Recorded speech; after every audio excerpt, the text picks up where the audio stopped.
Hi, hello, how are you all? Welcome to my channel Law Made Simple with me Vidya Reddy. Today in the Company Law Act, let us learn what is certificate of incorporation and what are the advantages of certificate of incorporation and how is it incorporated. A company to be incorporated has to be registered. The promoters of the company, along with the application of registration, they file the documents also. What are the documents required for the registration? That is the memorandum of association, articles of association, the list of the directors, their declaration and affidavit.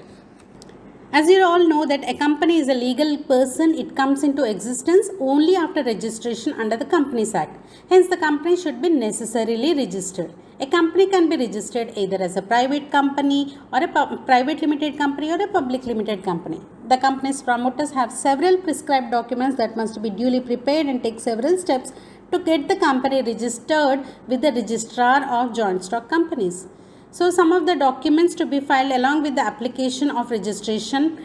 So necessary stamp duty and filing fees also should be paid for registration. According to section 12 of the Companies Act, 7 persons are required to form a public company and 2 persons are required to form a private company. So let us look deep into what are the documents to be filed. First is Memorandum of Association. Memorandum, it is the basic document of the company. The company is born on the basis of a memorandum. Hence, the memorandum is called charter or living document of the company. It is a public document. It is a fundamental and unalterable law of the company.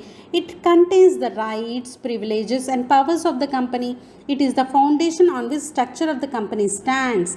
It prescribes the name of the company, its registered office and capital. It defines and confines the scope of the activity of the company. It governs the relationship of the company with the outside world. Its purpose is to enable the shareholders, creditors and those who deal with the company to know what exactly is its permitted range of enterprise. It must be dated and properly stamped. And in the case of private company, it must be signed by at least 2 persons, and in the case of public company, it must be signed at least by the 7 persons. Second document required is Articles of Association. It is a commercial document. It contains rules, regulations and bylaws of the internal management of the company. It also has the powers of officers, directors of the company.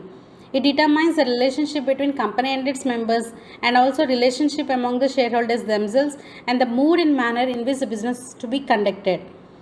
And it must be signed by each subscriber of the memorandum, and in the presence of a witness it should be duly stamped. Unlimited companies is limited by guarantee. Private companies limited by shares must file their articles of association at the time of registration. But public companies limited by shares may or may not file the articles.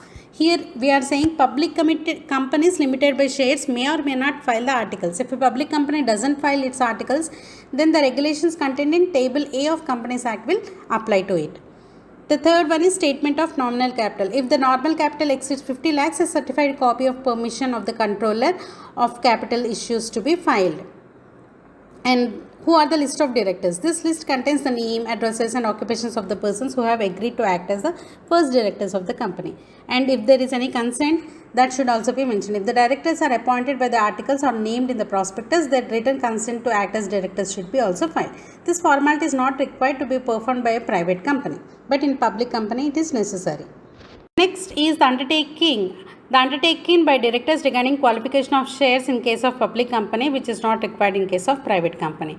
Statutory declaration. A declaration that all the formalities with regard to registration are fulfilled is to be filed, and it is to be signed either by an advocate or a chartered accountant or a director or a secretary or any other officer of a company who is engaged in its formation. And the promoters should pay all the necessary fees regarding the filing and registration, and the registrar will examine all the documents. If they found everything is correct and in order, then he will enter the name of the company in the register, and then he will issue a certificate which is called Certificate of Birth of a company. This birth certificate recognizes the company as a separate legal personality having perpetual succession. Once the incorporation is issued by the registrar, nothing can be inquired into, and the certificate cannot be disputed on any grounds whatsoever. It is a conclusive evidence for the formation of the company. Here we have 2 case laws, Jubilee Cotton Mills Limited versus Lewis. In this case, what happened is these necessary documents were delivered to the registrar for registration on 6th January. So but the registrar issued the certificate of incorporation on 8th January. Meanwhile, on 6th January only, shares were allotted to some few people. So what happened? The question arose whether the allotment was void or is it valid. But the certificate of incorporation is a conclusive evidence that it got incorporated on 6th January only. Then the shares are valid, and it is the company got incorporated on 6th January only, even though the issue of certificate was delayed for 2 days. Next case of Musa Ghulam Arif versus Ibrahim Ghulam Arif. In this is a private company where the company was issued certificate of incorporation by the registrar on the basis of memorandum of association, which was signed by 2 adult persons and a guardian of 5 other minors. So the plaintiff, what he said, that this certificate of incorporation should be declared void. This is not perfect, but it was held that the certificate of incorporation is valid because at least 2 adults, they have signed the document. This is important.